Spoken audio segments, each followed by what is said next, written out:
Untuk anggota kelompok kami ada Hibatullah Akmal Ramadan dengan WM terakhir 102, kemudian Fiankar Wirawan dan NPM terakhir 98, kemudian ada Rena Saraswati dengan NPM terakhir 290, kemudian ada Teuku Muhammad Farizal Al-Faresi dengan NPM terakhir 294, kemudian ada Balkis Salvalia Yartama Putri dengan NPM terakhir 359. Baik, di sini saya akan menjelaskan tentang direct and direct method. Jadi yang pertama itu direct ini dibagi menjadi tiga, yaitu ada direct holding, indirect holding, dan juga mutual holding. Untuk direct holding sendiri ini, itu adalah investor atau induk itu memiliki saham voting entitas anak secara langsung tanpa perantaranya. Jadi langsung di antara anak dan juga orang dan juga orang tua dari perusahaan tersebut. Lalu yang kedua adalah indirect holding atau kepemilikan tidak langsung, itu induk mengendalikan entitas anak melalui perantara entitas anak lainnya. Nah, di sini tuh ada contohnya ada dua. Yang pertama itu ada father son grandson, itu induk memiliki 80% anak. Anak itu memiliki 70% dari anak B.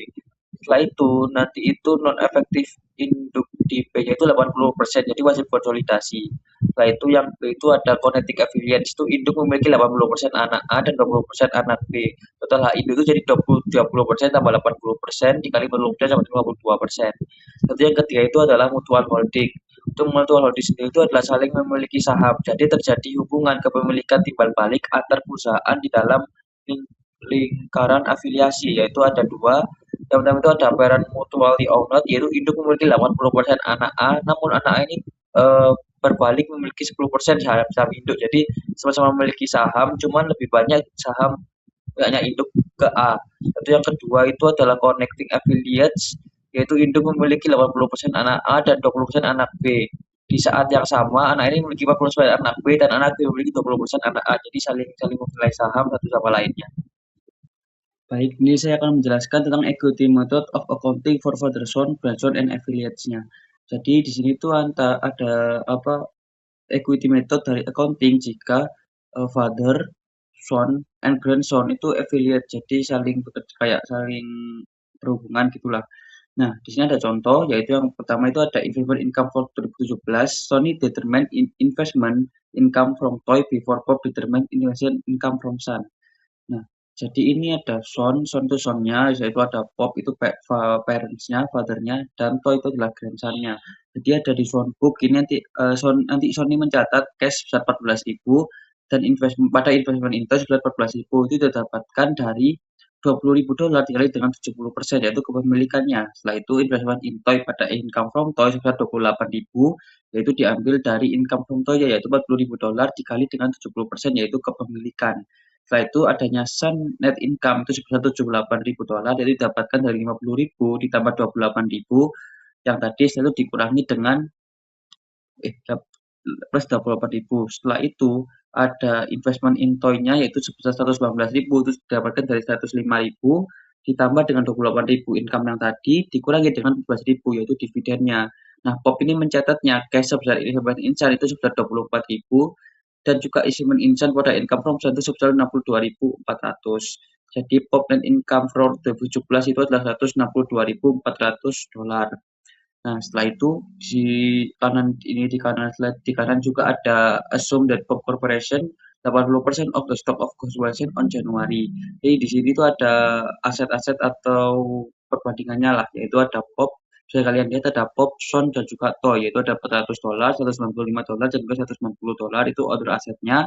Itu ada investment insan 80% $200, investment info 70%, $105 dari Sun, totalnya bisa kalian lihat 600, 100, 190. Setelah itu ada liabilities, capital stock, retained earning, dan yang terakhir yaitu ada POP, yaitu ada spread earning of the three corporation, yaitu sebesar POP spread earning $100, Son $50, dan Toy $40, yaitu dengan dividennya 60, 50, dan 30, dan juga 20. Nah, setelah itu di sini juga ada tentang computational approach for consolidated net income. Jadi ada POP income and consolidated net income itu method, yaitu adalah computing is term of the definition of consolidated net income is. Jadi ada POP spread earnings $400.000, yaitu ada POP burn option spread earnings $420.000, setelah itu ada POP dortoy-nya sudah 22.400 dan di total jadi $162.400. Yaitu ada combine dari Pop Corporation sebesar $100.000, $50.000 dan juga $40.000. Jadi total $190.000. Jadi nanti akan dikalikan 40.000 dikalikan dengan 30% yaitu 12.000 dan juga 40.000 dikali 70% kali 20% yaitu sama dengan 5.600. Jadi 10.000 jadinya 27.600 jadinya dikurangi jadi 165.400. Bisa kalian lihat di kiri juga itu ada Pop, Son, dan juga Toy. Sudah ada jebol earning yang terbaru, ada Alloy Toy, ada Alloy Son, controlling share, dan juga non-controlling intershare. Yaitu juga ada consolidated work paper-nya, yaitu adanya non-controlling intershare sebesar 15.600 dan non-controlling intershare Toy pada 12.000 pada dividen sebesar 12.000, NCI Son-nya 9.600 dan juga NCI Toy-nya sebesar 6.000. Di sini ada tabel kertas kerja konsolidasi antara perusahaan induk Pop Corporation dengan dua anak perusahaan yaitu Son dan Toy untuk tahun berakhirnya yaitu 31 Desember 2017. Kasus ini menggunakan metode indirect holding yang artinya kepemilikan perusahaan dilakukan secara tidak langsung. Struktur kepemilikannya itu Pop memiliki 80% saham Son dan Son memiliki 70% saham dari Toy. Karena itu Pop mengendalikan Son secara langsung, Pop juga mengendalikan Toy secara tidak langsung melalui Son. Bagian income statement-nya yaitu penjualan sales Pop 200, Son 140 dan Toy 100. Sehingga total penjualan konsolidasinya yaitu 440 didapat dari 200 tambah 140 tambah 100. Income from Son dan income from Toy. Angka ini merupakan laba investasi yang dicatat dengan metode ekuitas. Income from Son 62,4 didapat dari 80% dikali dengan laba Son yaitu 78. Karena dalam laporan konsolidasi laba investasi tidak boleh dihitung dua kali, maka angka ini dieliminasi melalui jurnal C. Income from Toy 28 didapat dari 70% dikali laba Toy 40. Nilai ini dieliminasi dengan jurnal A. Expense including cost of sale, total beban 100 tambah 90 tambah 60, hasilnya 250, ditampilkan negatif karena merupakan pengurang laba. Lalu non-controlling interest. Non-controlling interest sendiri ini adalah bagian laba yang menjadi hak pemegang saham luar. Son dimiliki Pop sebesar 80%. Berarti pihak luar memiliki 20%-nya. Perhitungannya yaitu 20% dikali dengan laba Son yaitu 78 sehingga hasilnya 15,6. Untuk NCI Toy dimiliki Son sebesar 70% sehingga pihak luar memiliki 30%-nya. Perhitungannya yaitu 30% dikali laba Toy 40 sama dengan 12. Controlling share of net income, laba bersih yang menjadi hak pemilik induk. Sama hasilnya 162,4. Angka ini sama dengan laba bersih Pop setelah konsolidasi. Return earning statement. Return earning awal untuk Pop yaitu 100, Son 50, dan Toy sama 50. Laba ini ditahan, anak perusahaan tidak boleh langsung masuk konsolidasi sehingga dieliminasi. Son dieliminasi pada jurnal D dan Toy dieliminasi pada jurnal B karena dalam konsolidasi hanya return earning induk yang dipakai. Selanjutnya ada dividen. Dividen untuk Pop 60, untuk Son 30 dan Toy 20. Sebagian dividen dieliminasi karena merupakan transaksi internal grup. Contohnya Pop menerima dividen dari Son dan Son menerima dividen dari Toy. Karena masih dalam satu grup perusahaan, transaksi ini tidak boleh menambah pendapatan konsolidasi. Lalu return earning akhir. Saldo return earning konsolidasi 202,4 didapat dari return earning awal Pop ditambah controlling share of net income dikurangi dividen Pop yaitu 100 tambah 16 106 yaitu 100 ditambah 162,4 dikurangi 60 hasilnya 202,4. Lalu balance sheet. Other asset-nya ini total aset selain investasi 461,6 ditambah 231 ditambah 200 sehingga hasilnya 892,6.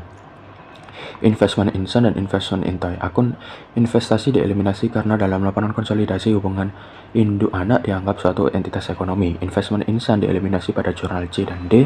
Investment in Toy dieliminasi pada jurnal A dan B.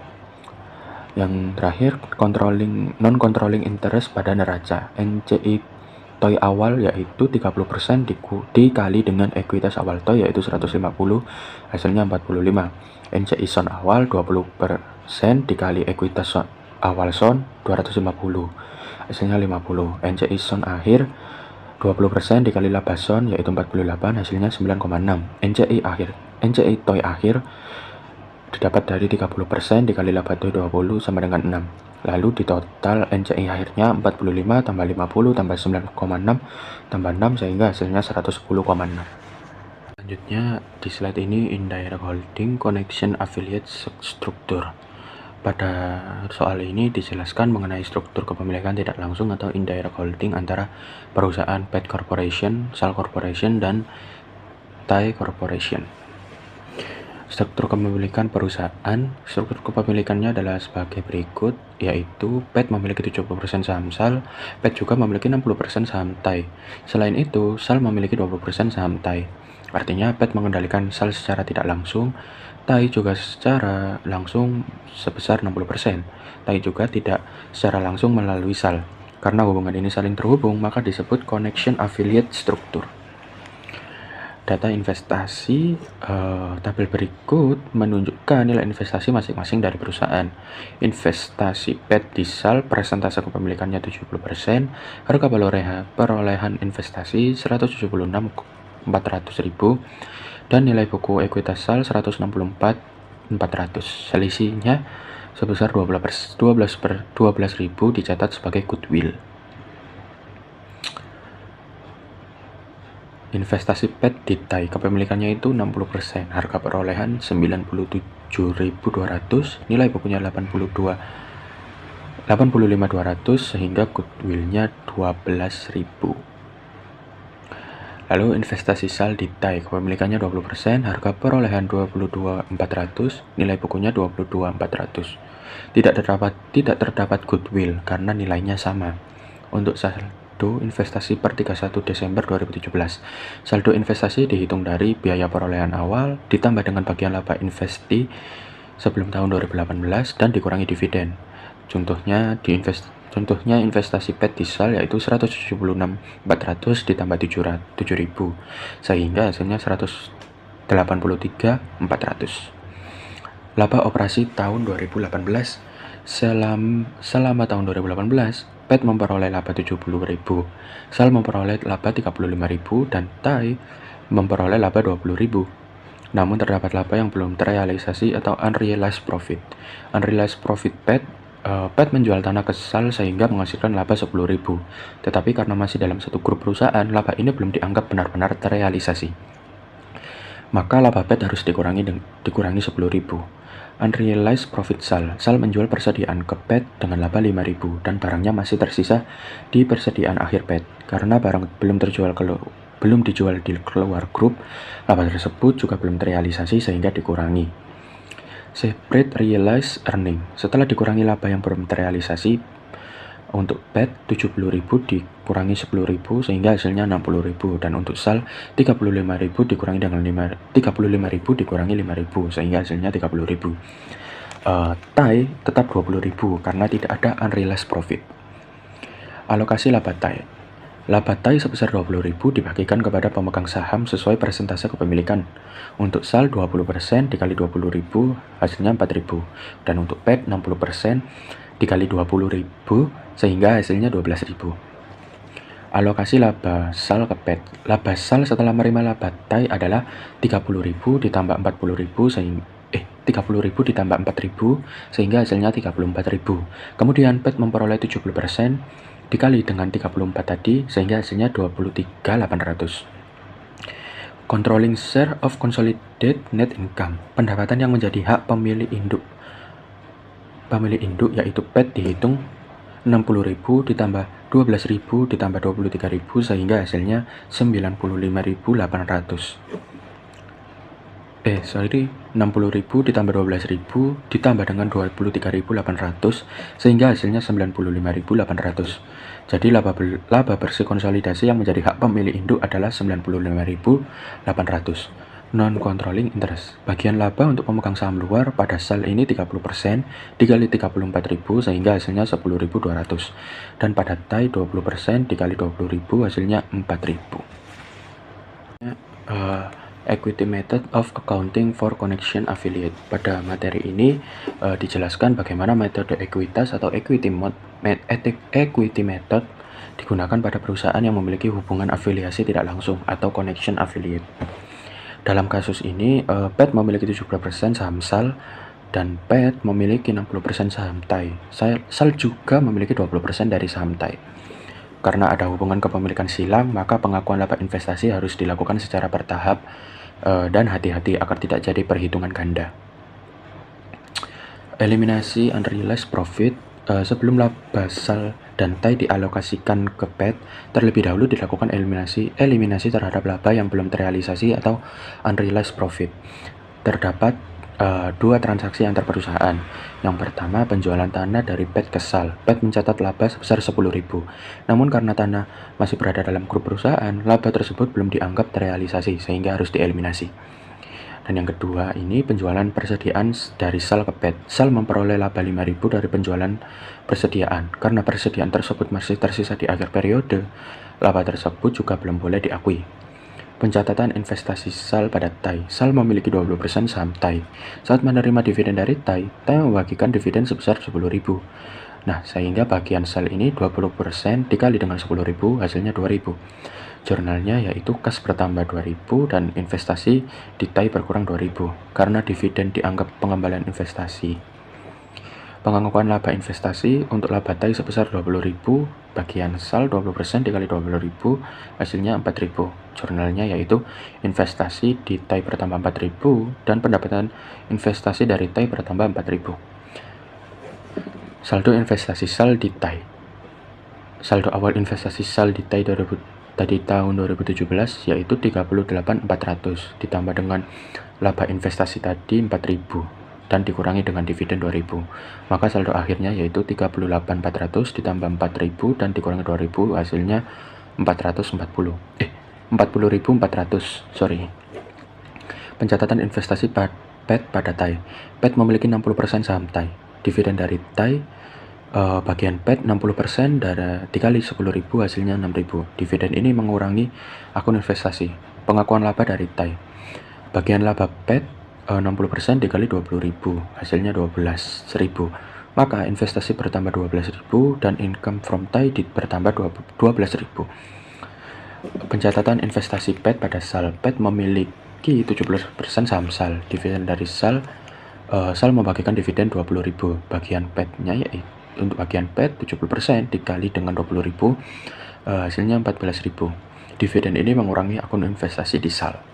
Perhitungan income from SAL untuk laba yang dilaporkan oleh SAL 39.000. Sehingga untuk bagian PET 70% dikali dengan 39.000 hasilnya 27.300. Namun harus dikurangi unrealized inventory profit yaitu 70% dikali 5.000 sehingga hasilnya 3.500. Untuk unrealized gain online sebesar 10.000 harus dieliminasi penuh.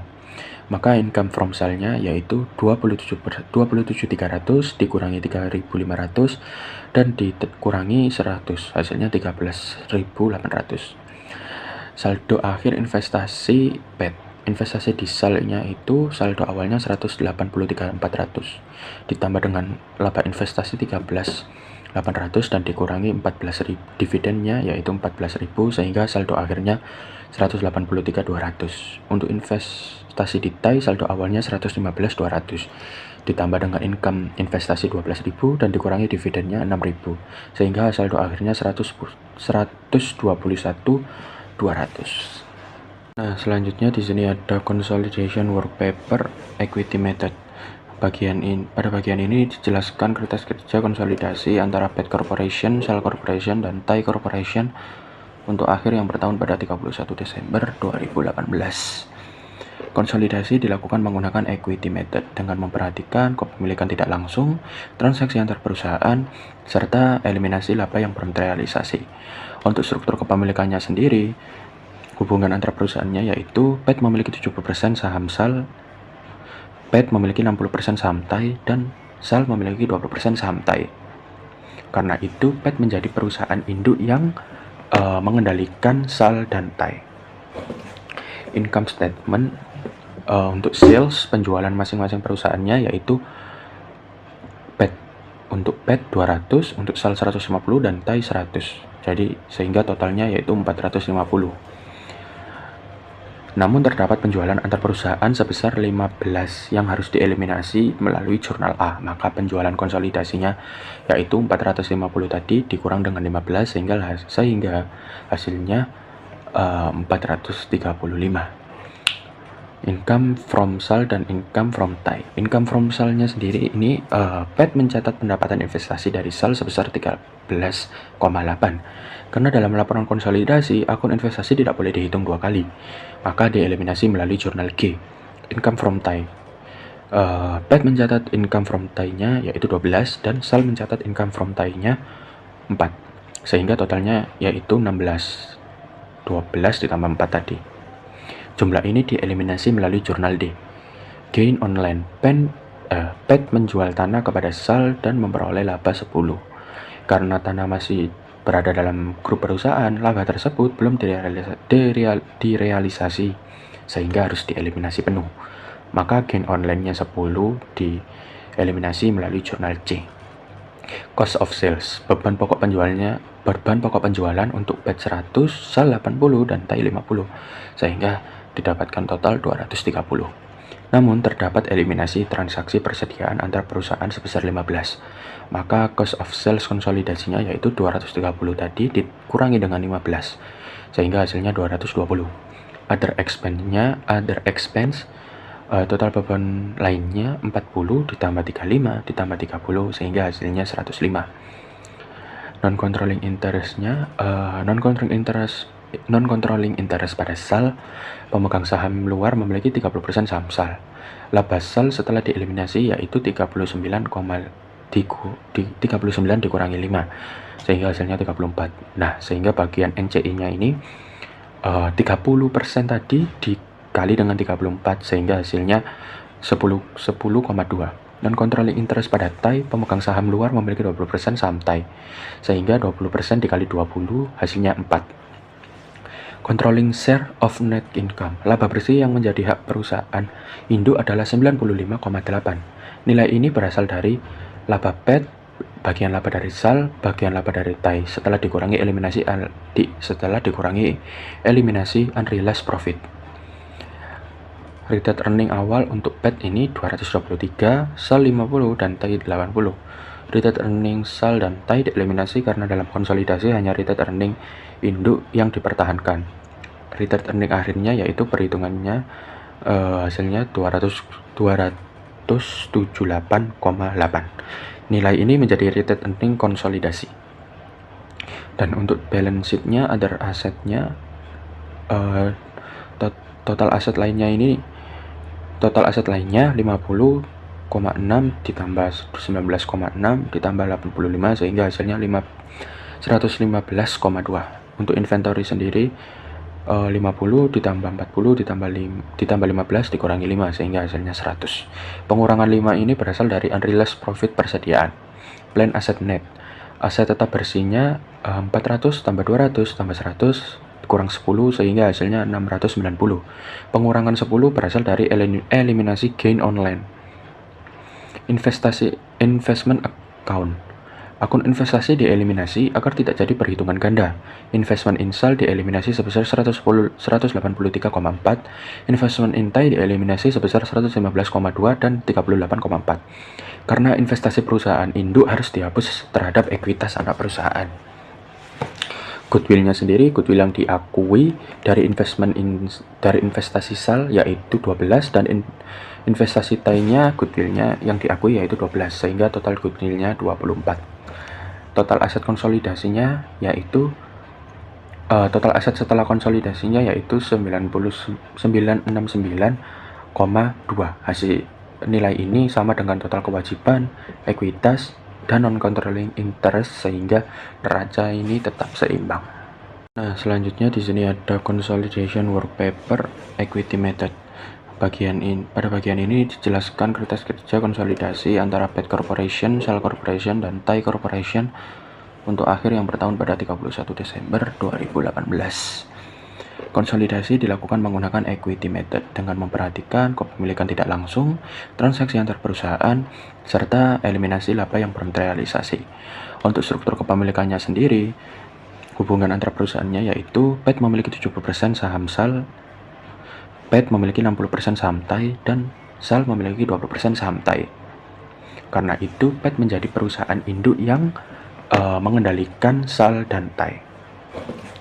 Income statement untuk sales penjualan masing-masing perusahaannya yaitu PET untuk PET 200, untuk SAL 150 dan TAI 100. Jadi sehingga totalnya yaitu 450.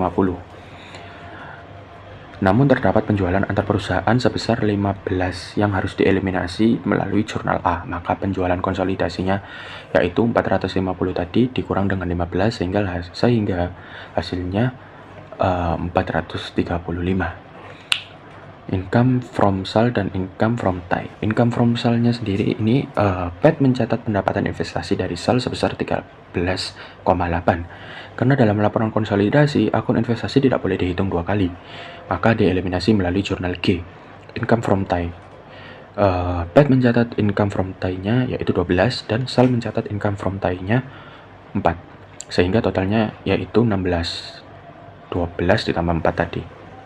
Jumlah ini dieliminasi melalui jurnal D.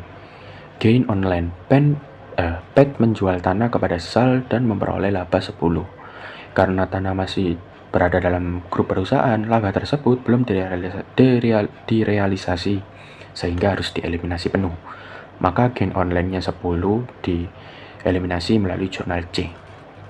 Cost of sales, beban pokok penjualan untuk PET 100, SAL 80 dan TAI 50 sehingga didapatkan total 230. Namun terdapat eliminasi transaksi persediaan antar perusahaan sebesar 15. Maka cost of sales konsolidasinya yaitu 230 tadi dikurangi dengan 15 sehingga hasilnya 220. Other expense total beban lainnya 40 ditambah 35 ditambah 30 sehingga hasilnya 105. Non-controlling interest pada SAL, pemegang saham luar memiliki 30% saham SAL. Laba SAL setelah dieliminasi yaitu 39 dikurangi 5 sehingga hasilnya 34. Nah, sehingga bagian NCI-nya ini 30% tadi dikali dengan 34 sehingga hasilnya 10,2. Non-controlling interest pada TAI, pemegang saham luar memiliki 20% saham TAI sehingga 20% dikali 20 hasilnya 4. Controlling share of net income, laba bersih yang menjadi hak perusahaan induk adalah 95,8. Nilai ini berasal dari laba PET, bagian laba dari SAL, bagian laba dari TAI setelah dikurangi eliminasi unrealized profit. Retained earning awal untuk PET ini 223, SAL 50 dan TAI 80. Retained earning SAL dan TAI dieliminasi karena dalam konsolidasi hanya retained earning induk yang dipertahankan. Retained earning akhirnya yaitu perhitungannya hasilnya 278,8. Nilai ini menjadi retained earning konsolidasi. Dan untuk balance sheet-nya, other asset-nya total aset lainnya 50,6 ditambah 19,6 ditambah 85 sehingga hasilnya 115,2. Untuk inventory sendiri 50 ditambah 40 ditambah 15 dikurangi 5 sehingga hasilnya 100. Pengurangan 5 ini berasal dari unrealized profit persediaan. Plan asset net, aset tetap bersihnya 400 tambah 200 tambah 100 kurang 10 sehingga hasilnya 690. Pengurangan 10 berasal dari eliminasi gain on land. Investment account, akun investasi dieliminasi agar tidak jadi perhitungan ganda. Investment in SAL dieliminasi sebesar 183,4, investment in TAI dieliminasi sebesar 115,2 dan 38,4. Karena investasi perusahaan induk harus dihapus terhadap ekuitas anak perusahaan. Goodwill-nya sendiri, goodwill yang diakui dari investasi SAL yaitu 12 dan investasi TAI-nya goodwill-nya yang diakui yaitu 12 sehingga total goodwill-nya 24. Total aset konsolidasinya yaitu total aset setelah konsolidasinya yaitu 969 Hasil nilai ini sama dengan total kewajiban, ekuitas, dan non-controlling interest sehingga neraca ini tetap seimbang. Baik, selanjutnya saya akan menjelaskan tentang jurnal penyusunan eliminasi komprehensif untuk struktur afiliasi koneksi. Jadi eh, ada analisis kertas kerja konsolidasi pada kasus PAM dan SAN. Kertas kerja ini merupakan aplikasi nyata dari Treasury Stock Average pada tahun terjadinya akuisisi silang, terutama PAM memiliki 9% saham SAN dan SAN memiliki 10% saham PAM senilai 140.000. Jadi yang pertama logika akuntansi. Investment income 54.000 karena menggunakan pendekatan saham treasury. SAN memperlakukan investasinya di PAM dengan metode biaya, sehingga SAN tidak mencatat pendapatan investasi dari laba PAM. Sebaliknya, PAM mencatat pendapatan dari SAN menggunakan metode ekuitas standar, yaitu 90% dikali laba SAN, 60.000 sama dengan 54.000. Untuk controlling share of net income-nya 194.000. Jadi total laba terpisah PAM 100.000 ditambah porsi laba dari SAN 54.000 menghasilkan laba konsolidasi pemegang saham pengendalian sebesar 154.000. Untuk non-controlling interest share-nya 6.000, hak pemegang saham minoritas atau luar di anak perusahaan dihitung langsung dari laporan keuangan anak. 1% dikali laba SAN 60.000 sama dengan 6.000. Yang kedua, membedah jurnal eliminasi dan penyesuaian di kolom debit dan kredit. Jurnal A ada mendebit investment income 54.000 dan mengkredit investment insan 54.000.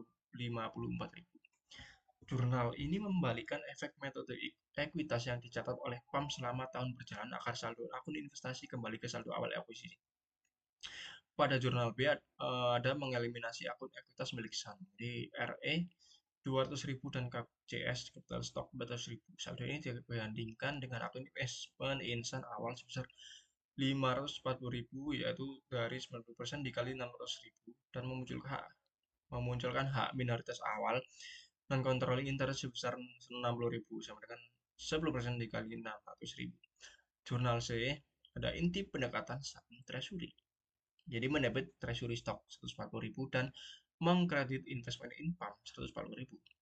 Berdasarkan standar akuntansi, saham induk yang dibeli anak perusahaan tidak beredar secara konsolidasi. Jurnal ini menghapus aset investasi di buku anak dan rekalsifikasinya sebagai pengurang ekuitas. Saham treasury di kolom neraca konsolidasi. Jurnal D memasukkan bagian hak minoritas atas laba anak tahun berjalan ke laporan laba rugi konsolidasi 6.000 dan menambahkannya ke ekuitas hak minoritas di neraca. Yang kedua, analisis jurnal kerja konsolidasi. Jadi jurnal pada gambar kedua berasal dari skenario connecting affiliate dengan intercompany profit. Kasus pekerjaan memiliki 7% SAL dan 20% TAI serta SAL memiliki 20% TAI. Berikut adalah penjelasan mengapa jurnal itu yang pertama ada eliminasi laba antar perusahaan atau intercompany profit.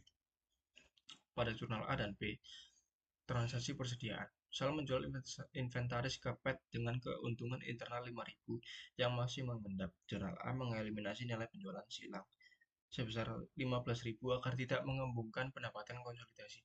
Jurnal B mendebit cost of sale dan mengkredit inventaris sebesar 5.000 untuk menghapus keuntungan yang belum terrealisasi dan menurunkan nilai persediaan ke biaya aslinya. Jurnal C penjualan tanah. PET menjual tanah ke SAL dengan keuntungan internal 10.000. Jurnal ini menghapus gain on land 10.000 di debit dan menurunkan nilai plan aset di kredit karena tanah tersebut belum dijual ke pihak luar dari sudut pandang konsolidasi. Yang berikutnya eliminasi investasi mutu pada TAI. Jurnal D menghapus total income from TAI yang diakui oleh PET dan SAL 12.000 ditambah 4.000 sama 16.000 di debit. Angka ini ditandingkan dengan eliminasi dividen dari TAI serta penyusunan akun investasi masing-masing. Jurnal E mengeliminasi saldo ekuitas awal tahun milik TAI capital stock 11.000 dan return.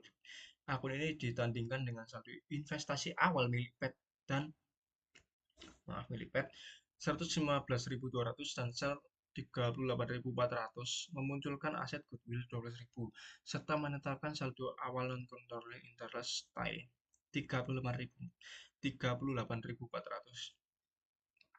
Jurnal F mencatat bagian laba bersih untuk pemegang saham luar di TAI sebesar 4.000 dari 20% dikali laba TAI 20. Kemudian mengeliminasi investasi mutu pada SAL.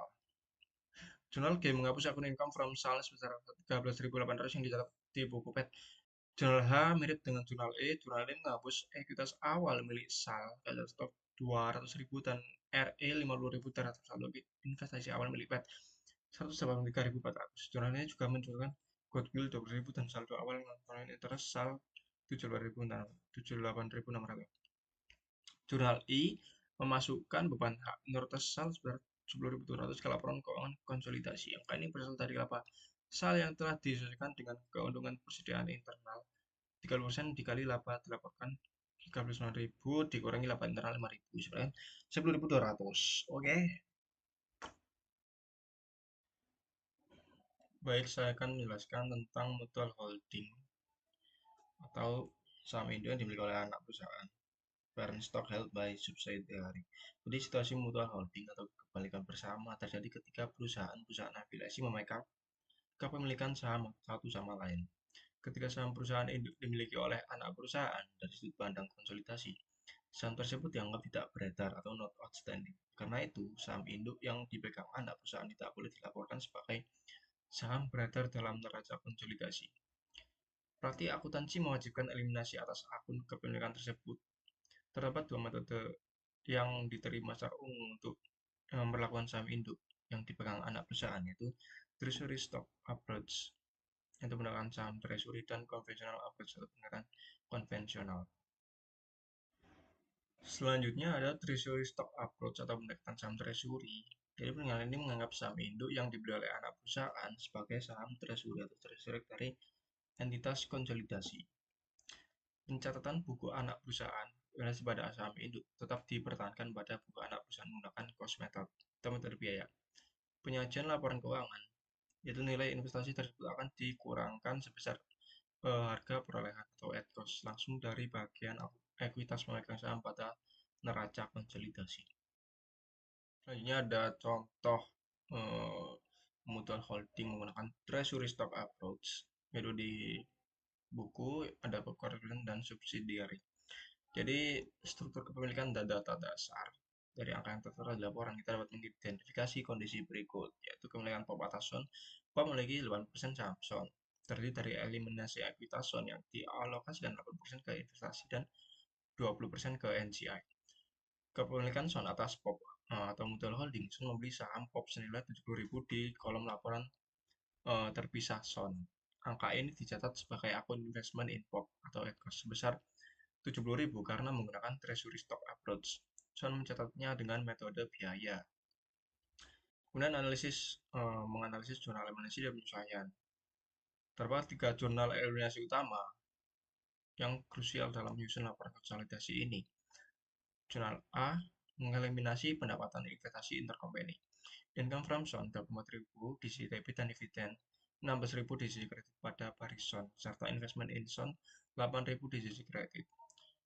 Penjelasannya, POP mencatat pendapatan dari SON sebesar 24.000 dengan metode ekuitas. Jurnal ini berfungsi untuk menghapus pendapatan investasi intercompany tersebut dan mengembalikan saldo investasi ke nilai awal tahun, serta mengeliminasi bagian dividen yang diterima POP dari SON.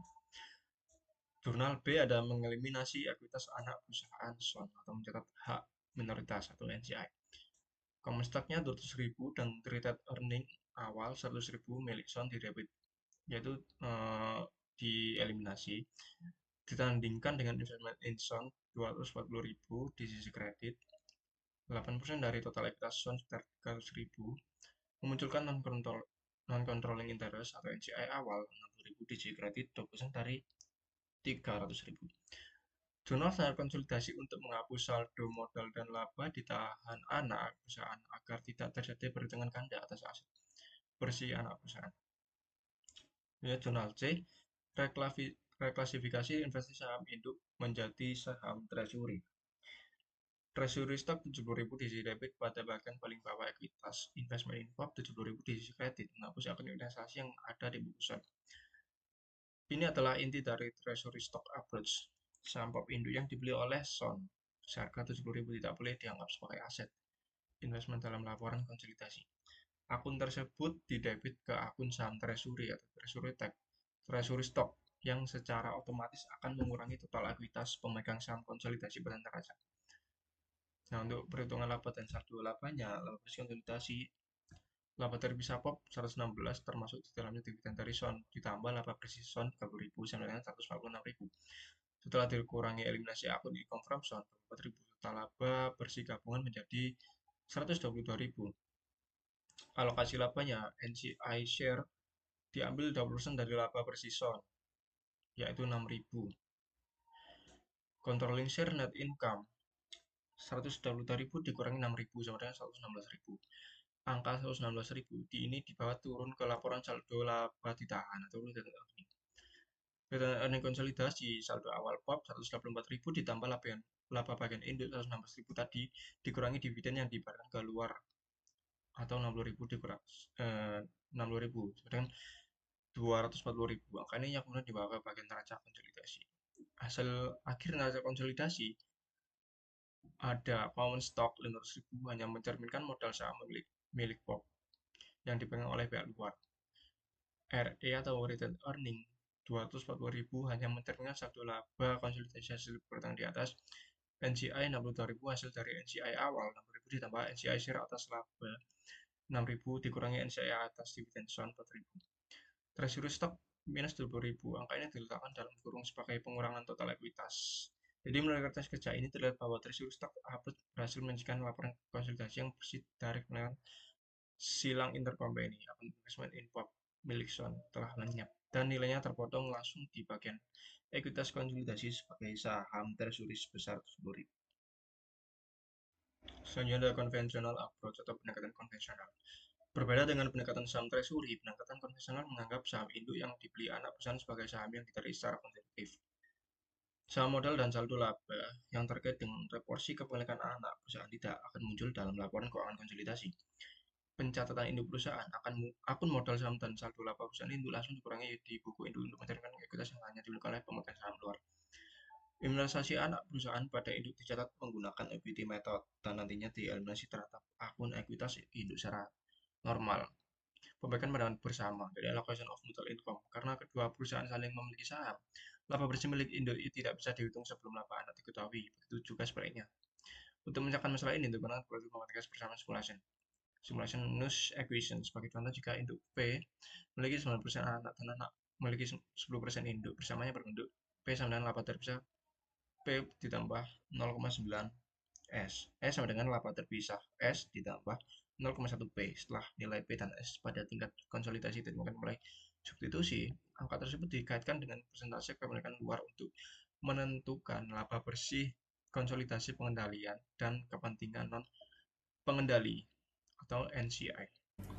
Oke, baik. Jadi yang pertama kita akan membahas mengenai worksheet consolidation work paper. Jika dia itu dilakukan dianggap sebagai treasury stock, dan ini adalah work paper untuk setahun setelah akuisisi. Jadi yang pertama itu ada kita mengeliminasi income from Sun sebesar 71.400 didapat dari mana? Didapat dari kita menghitung 90% dari net income Sun sebesar 86.000 itu kita kalikan 90% adalah 77.400. Tapi kan karena PAM itu sahamnya dimiliki 10% oleh Sun dan PAM itu membayar dividen sebesar 60.000, jadi kan dia membayar 10%-nya kepada Sun. Nah, harus kita eliminasi. Jadi kita kurangkan dengan 6.000. Jadi hasilnya income from Sun adalah 71.400. Lalu ada dividen income 6.000, ini yang dicatat oleh Sun. Lalu dividen ini adalah 36.000 itu yang dividen milik Sun yang dibayarkan ke PAM gitu sebesar 40.000 dikali 90%. Lalu pada investment insan sebesar 41.400, ini tinggal sisanya saja. Lalu jurnal yang B itu untuk mengeliminasi retained earnings milik Sun, lalu ada capital stock milik Sun pada investment insan dan juga non-controlling interest. Lalu jurnal yang C itu untuk mengeliminasi investment income dan juga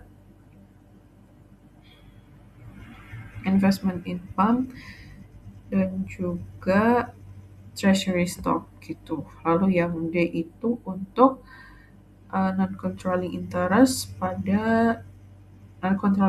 share pada non-controlling interest. Nah, yang kedua kita akan membahas mengenai conventional approach.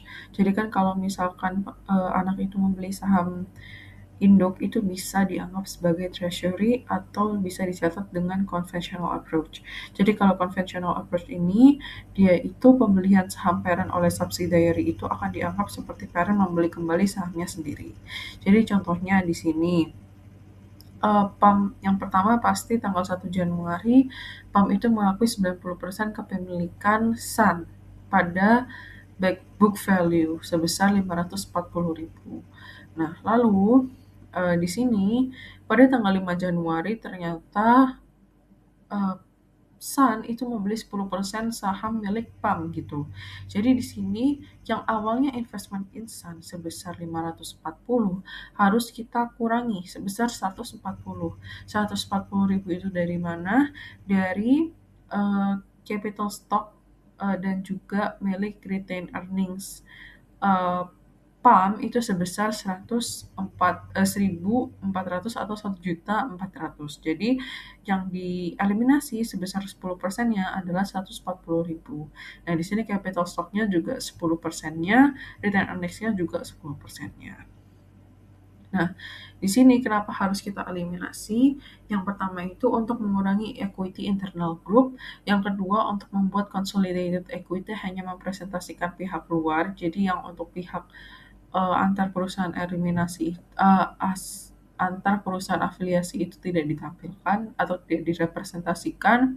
Lalu untuk menjaga konsistensi antara net income, retained earnings, EPS atau earning per share, dan juga ownership di luar grup, seperti itu. Oke, kalau tadi kan pencatatan awalnya, lalu bagaimana kalau setelah 1 tahun berjalan, pastikan perusahaan itu, jadi kan setelah 1 tahun berjalan gitu, perusahaan kan pasti memiliki yang namanya net income.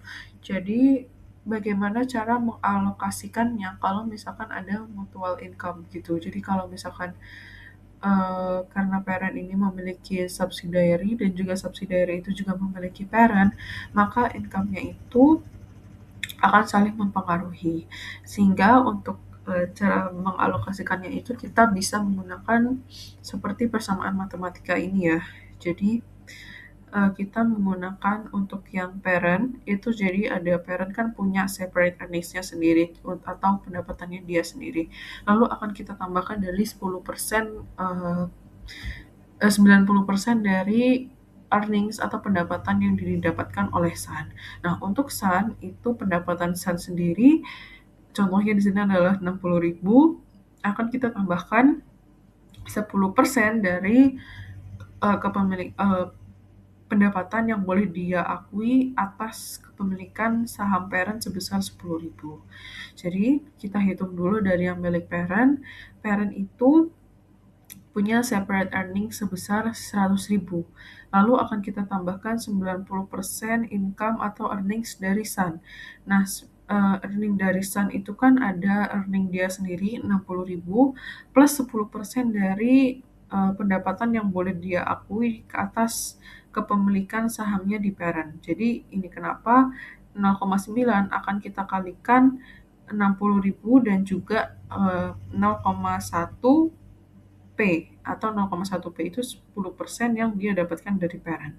Lalu tinggal dimasukkan saja angkanya 10% plus 54 itu didapatkan dari 0,9 dikali 60.000, lalu ditambah 0,09 kita tambahkan kita kalikan dengan 0,1. Jadi hasilnya adalah 0,09P. Sehingga di sini 154.000 akan kita bagi dengan 0,09P, atau di sini hasilnya adalah 169.231. Nah, nanti untuk yang income-nya Merrick Sun itu tinggal kita tambahkan 60.000 plus 169.231 akan kita kalikan dengan 10%, seperti itu. Lalu bagaimana untuk pencatatannya? Nah, di sini untuk pencatatan investment in sum dan juga income from sum itu yang diakui hanyalah 52.308. Cara menghitungnya adalah di sini kan si parent itu berhak atas 90% dari net income-nya Sun ya. Jadi kenapa di sini 90% dikali 76.923 atau net income-nya milik Sun yang sudah kita hitung di persamaan atas itu tadi. Tetapi harus kita kurangkan dengan 10% dari income kita sendiri. Jadi kan si Sun itu dia mengakui 10% milik kita tuh yang 169.231. Nah, itu harus kita eliminasi dari situ. Karena apa? Kalau enggak kita akan terjadi double counting dari net income kita sendiri gitu. Maka dari itu 10% dari 169.231 itu harus kita keluarkan dari net income kita. Dari income from Sun kita. Sehingga di sini 69.231 akan kita kurangi dengan 16.923 sehingga hasilnya adalah 52.308. Nah, lalu untuk consolidation work paper-nya tinggal sama seperti yang sebelum-sebelumnya. Di sini untuk yang A itu kita akan eliminasi investment in Sun pada investment in PAM karena kan tadi terjadi transaksi saham antar perusahaan atau Sun itu membeli sahamnya milik PAM. Lalu yang kedua ada untuk mengeliminasi investment income dan juga investment in Sun sebesar 52.308. Lalu untuk yang C itu untuk mengeliminasi equity milik Sun, jadi return earnings sebesar 200.000, capital stock sebesar 400.000, lalu pada investment in Sun sebesar 540.000 karena si PAM ini memiliki 90%-nya, lalu yang 60.000-nya akan kita masukkan ke NCI atau non-controlling interest. Sedangkan untuk yang jurnal D itu untuk mengeliminasi NCI share pada non-controlling interest sebesar 7.692 didapat dari 10% dikalikan dengan net income milik anak yakni 76.923 dolar, seperti itu. Oke, lalu bagaimana untuk proses konsolidasi di tahun-tahun selanjutnya? Jadi di sini contohnya itu ada separate earnings antara PAM dan Sun, di mana PAM itu memiliki earnings atau pendapatan sebesar 120.000 dan Sun itu memiliki pendapatan sebesar 80.000. Lalu di sini untuk PAM dia itu membagikan dividen sebesar 60.000, sedangkan untuk Sun itu membagikan dividen sebesar 40.000. Nah, di sini untuk menghitung net income-nya secara konsolidasi itu caranya sama seperti sebelumnya. Jadi di sini kita akan menggunakan persamaan matematika di mana untuk parents itu kita tambahkan separate earnings-nya yakni 120.000 kita tambahkan dengan 0,9 dari earnings-nya milik subsidiary atau Sun. Sedangkan untuk yang Sun itu separate earnings-nya yaitu sebesar 80.000 akan kita tambahkan 10%-nya dari pendapatan parent. Jadi seperti tadi kita hitung dulu mulai dari parent-nya. Jadi kan ada 120 tuh separate earnings-nya parent. Ditambahkan 0,9 kita substitusi yang S ada 80.000 plus 0,1P. Lalu tinggal kita operasikan sehingga didapatkan 120 kita tambahkan 72.000 sehingga hasilnya adalah 192.000 yang akan kita bagi dengan 0,91. 0,91 itu dari 0,9 dikali 0,1. Ya, jadi hasilnya adalah 210.989. Lalu untuk income-nya milik Sun tinggal kita substitusi lagi 80.000 didapat dari mana? Didapat dari separate earnings-nya milik Sun ditambah 0,1 dikali 210.989 sehingga hasilnya income milik anak adalah 101.099. Nah, untuk alokasi income-nya ya seperti tadi. Jadi PAM net income dan juga non-controlling share itu 210 dikalikan 90% outside ownership. Jadi 189, 890. Itu adalah income untuk di luar kepemilikannya Sun gitu. Lalu ada non-controlling interest share, itu NCI-nya milik Sun gitu. Jadi 101.099 kita kali 10%, lalu sehingga totalnya adalah 200.000 untuk total separate earnings of PAM and Sun. Nah, untuk jurnalnya, yang pertama kita ada cash pada investment in Sun, ini untuk mencatat dividen atas dividennya Sun. Jadi PAM itu mencatat 90% dari 40.000 jadi 36.000. Lalu ada investment in Sun pada income from Sun sebesar 69.890. Didapatkan dari mana?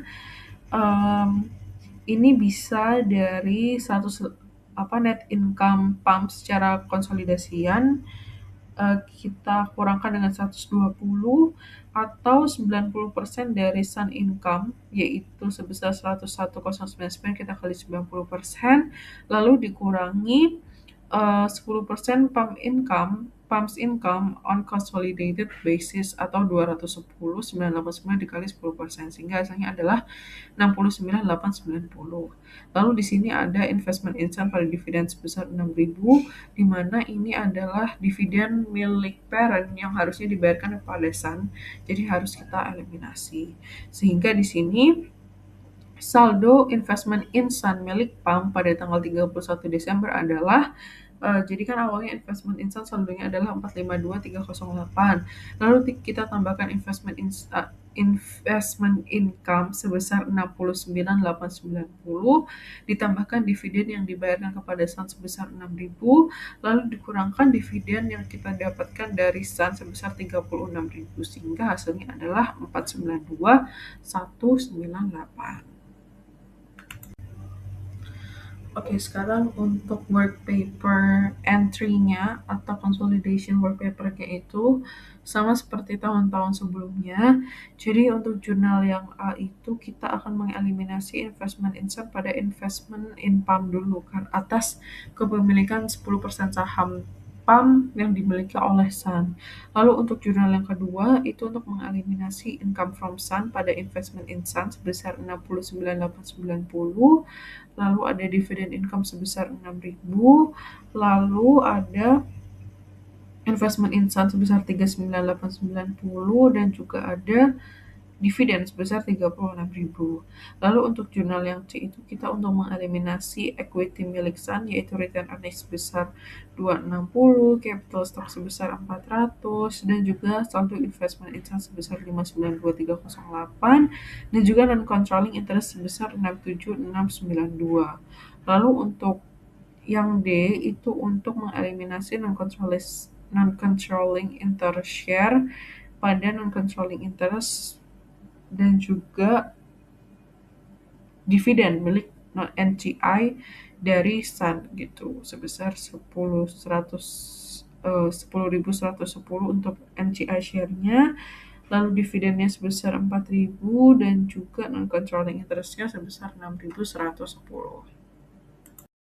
Jadi di saham induk yang dimiliki struktur afirmasi dianggap tidak beredar dan tidak dilaporkan sebagai saham beredar baik dalam laporan keuangan maupun ekuitas perusahaan induk maupun laporan keuangan konsolidasi.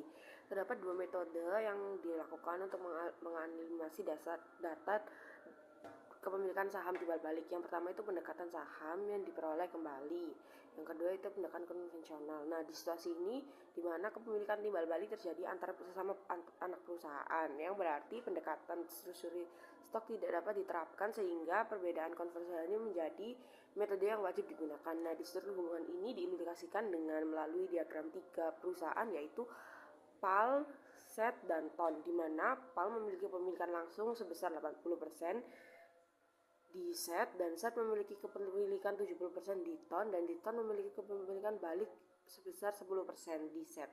Sisa kepemilikan yang tidak dikendalikan adalah 10% untuk SET dan 30% untuk TON.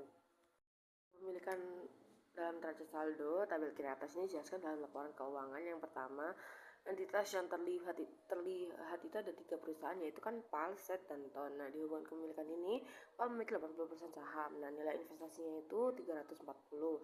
SET itu 70% saham, nilai investasinya tercatat 133. TON memiliki 10% saham, nilai investasinya yaitu 40%. Dan habis itu dijelaskan bagian angka 340 disederhanakan menjadi 340 di atas. Ini memiliki PAL bisa terbentuk per 31 Desember 2017. Nah, biaya perolehannya itu 260. Pertumbuhan tahun 2016 ditambah 80% dari laba SET dikurangi dividen tahun 2016 sebesar 32. Pertumbuhan tahun 2017 ditambah 80% dari laba SET dikurangi dividen tahun 2017 sebesar 48. Nah, total akhir sehingga per 31 Desember 2017 itu saldo investasi PAL di SET berkonsumsi menjadi 340. Nah, di kasus investasi TON di SET ini disoroti sebagai teks di sebelah kiri kanan, yaitu saldo investasi 10% milik TON di SET sebesar 40.000 per 31 Desember 2017. Nah, di sini diasumsikan bahwa TON menggunakan metode biaya untuk mencatat investasi 10% ini. Nah, habis itu pendapatan terpisah dividen. Nah, ini di tabel kanan bawah itu income prepare information-nya itu PAL-nya 111 yang pada di SET. Terus habis itu setnya 51, tonnya 40, dan totalnya 203. Dividennya itu 50 ditambah 30 ditambah 20 sama dengan 100. Itu data operasional awal persamaan. Nah, di bagian ini tuh disajikan pendapatan dari operasi terpisah. Nah, dividen yang diumumkan masing-masing perusahaan PAL diperoleh 12.000, SET sebesar 51 dan TON sebesar 40 dengan total pendapatan yaitu pendapatan terpisah yaitu 203. Nah, karena sistem pemilikan ini bersifat timbal balik untuk melingkar atau perhitungan laba bersih tidak bisa dilakukan secara langsung, melainkan harus menggunakan sistem persamaan linier atau aljabar dalam dibentuk 3 persamaan dasar perhitungan laba yang disesuaikan yang masing-masing, yaitu persamaan PAL P sama dengan pendapatan terpisah PAL ditambah 0,5, pendapatan SET untuk S yaitu pendapatan terpisah ditambah dengan 0,7 U, pendapatan TON adalah U dengan pendapatan terpisah TON ditambah 0,1 S. Nah, dengan dimasukkan nilai pendapatan terpisah dalam rumus yang didapatkan persamaan distribusi itu yaitu P sama dengannya itu 112 ditambah 0,8 S, dan S 51.000 ditambah 0,7 U, dan U 40.000 ditambah 0,1 S. Nah, penyelesaian matematis nilai laba yang saling ini tuh menunjukkan di bagian tengah slide ini menunjukkan bahwa proses matematis untuk memecahkan persamaan tersebut. Nah, melalui metode substitusi, persamaan SET diselesaikan terlebih dahulu dengan memastikan nilai U sehingga menghasilkan nilai laba S sebesar 84.946. Setelah nilai S ditemukan, kita menghitung laba yang disesuaikan untuk estimasi lainnya, di mana nilai U ditemukan sebesar 84,49 dan nilai P yang sekaligus menjadi consolidated net income adalah sebesar 179.957. Nah, terus habis itu perincian bahwa konsolidasi share corporate net income adalah sebesar 179.957, sedangkan sisanya dialokasikan sebagai hak minoritas atau non-consolidating inset share asset sebesar 8.495. 10% dari S. Nah, untuk TON sebesar 14.548.000, 30% dari U. Jika semua komponen dijumlahkan, hasilnya sesuai dengan total pendapatan persediaan awal yaitu 203. Nah, perhitungan soal saldo akun ini bagian akhir slide itu menyediakan tabel konsolidasi balance per 31 Desember. Tabel ini menunjukkan bagian bagaimana saldo investasi di tahun 2017 mengalami penyusunan sepanjang tahun. Saldo investasi awal PAT dan di SET dan SET TON disesuaikan dengan penambahan bagian laba investasi yang telah dihitung dari metode aljabar sebelumnya, kemudian dikurangi dengan dividen yang diterima. Sebagai catatan penting, di bahasa disebutkan bahwa pendapatan dividen sebesar 3.000 dan jumlah dividen diterima untuk investasi 10 ton dan di SET mengaruhi akun investasi.